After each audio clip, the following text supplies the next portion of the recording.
Hello everyone, and welcome to another video on the Guild Wars 2 lore blog posts. This blog post in particular is a very short little fun one, really. I'm almost hesitant to do it because it's just such a short little blog, it almost feels ridiculous to read it out. However, I am in the middle of building up a backlog of a lot of videos I want to be able to upload during my first few weeks when I start my new job, and I'm not sure how long the commute's going to be, and I'm not sure how that's going to affect video production. So, I'm going to do it anyway, and it's a pretty cool one. I think it's a cool article because it's such a small little fun thing for them to have put out that I think it really does show the love the writers have of the Asura. So yeah, we're still in the middle of Asura week, and there were actually a lot of articles that came out on Asura week for these little guys. I really do feel like they probably have a bit of a special spot for the writers and for some of the guys that are reading it. I remember in one of their official trailer videos, a lot of the developers were talking about what races they want to play, and they undoubtedly like the Char more than anyone else. I don't think that you can really disagree with that, but you can see quite a few of them talking about how the Asura really are their kind of thing, and I think I might be wrong, but I'm pretty sure Jeff Grubb, one of the actual world builders,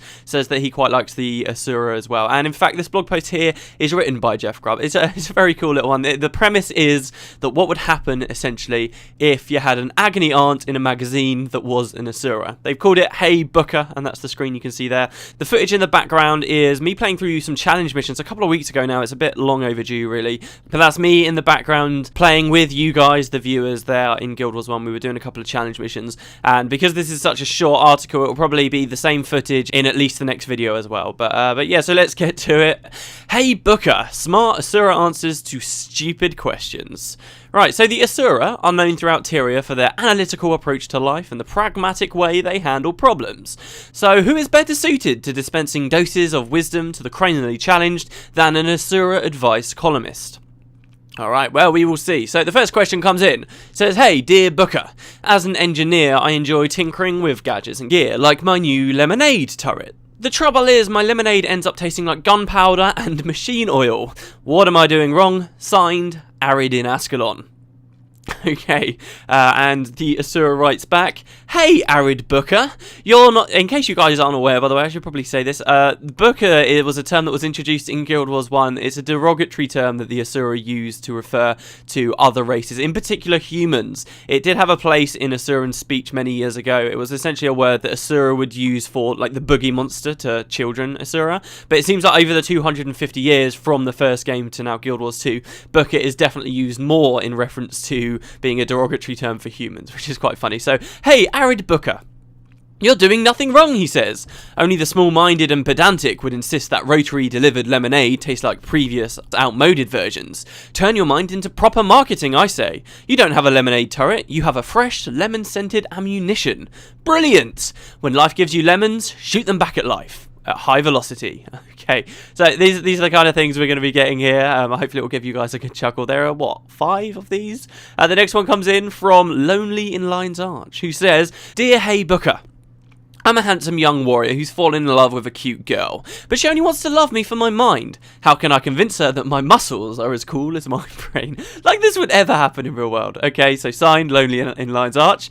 And the Asura writes back, hey Lonely Bookah, you poor, poor, doomed thing. In any battle between brains and muscle, brains will be the ultimate victor. You may be good for lifting heavy objects, but she will ultimately throw you over for the first genius that can calculate the differential vector of a curve that comes her way. Take heart though, if she wants you for your mind, she can't be that smart to start with. Oh, I love how underhanded that is, brilliant. I just want in-game the Asura to, I'd love to see scenarios like this where the Asura are talking to humans in just these kinds of ways. This would be absolutely brilliant. So yes, Asura cannot fathom the idea that a human is particularly intelligent, especially in comparison to them. So the next question comes in from Hungry and Holbrack, so I guess we can assume this is a Norn, or maybe it is a human. I mean, the column's called Hey Bookah, so I guess we can kind of assume these are all humans here. Dear Hey Bookah, Grawl, keep eating all my cabbage crops. I didn't even know they liked cabbage. What can I do to keep these things out of my yard? So a nice little bit of confirmation there that cabbage does exist in the Guild Wars universe. And the Asura writes back, hey Hungry Bookah, I'd recommend scattering landmines randomly throughout the field and mounting automatic flame protectors with motion-sensitive hair triggers at all corners. Then spray the remains with a virulent plague virus. Oh, you want to eat the cabbages yourself? do I have to think of everything? Okay, so he's got a pretty good solution there for getting rid of the Grawl, but not necessarily keeping the cabbage edible.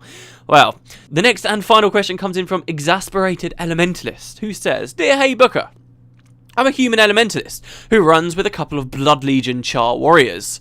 These big tough Char always complain whenever I attune to water. They say they don't need the healing and that the humidity makes their hair frizzy. What can I say to convince these Char that water magic is good for them? So if this has somehow gone over your head, the Char obviously a feline race, so the idea is they're cats and they don't like water. Signed, Exasperated Elementalist. And our friendly agony aunt Asura writes back, Hey, Exasperated Bookah.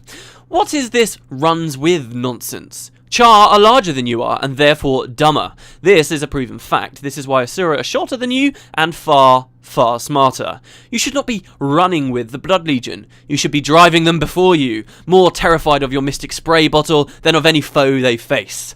If that doesn't work, I know where you can get a lemonade turret for cheap. There we go. So yeah, that's the whole thing. That's the blog post. I love it. I really do. Like I say, with Asura Week, they put out a lot more blog posts. We got a whole extra story, that Mr. Sparkle's story from before, and that also that I just read out was a little bit of an extra too. Really, really fantastic. I do think it shows quite clearly how much the writers love writing for the Asura. They've talked before about how much joy they get out of writing for them because the Asura comes up with such crazy names for their inventions like flobmametras and all kinds of crazy bullshit terms like that. It's just really, really, really fun, and I think that it was awesome that ArenaNet actually put this out. I wonder how many things the writing teams got written like this, but they just don't put out because they feel like it doesn't have much of a place. I say bring it out, man. Even though this was short, this is very, very funny, and it shows that side of the Asura. We will learn in the next article written by Heron Pryor, who's talking about animating the Asura. We will learn that comedy really is a big factor of the Asura as a race. It's something that I'm still kind of coming to terms with from what we knew of the Asura in Guild Wars 1, but it definitely is a big part of the Asura, and I think it's really, really nice that ArenaNet took the time to put this out there. And I say, yeah, as I say before, bring it on. I'd love to see even more. But there you go, guys. Very quick little lore blog here. As I say, this will be a part of the backlog if I find a day that I'm struggling to put something out. I hope you guys enjoyed it. There will be a link to it in the description if you want to read it for yourselves. And I guess I'll see you next time. See you later, everybody.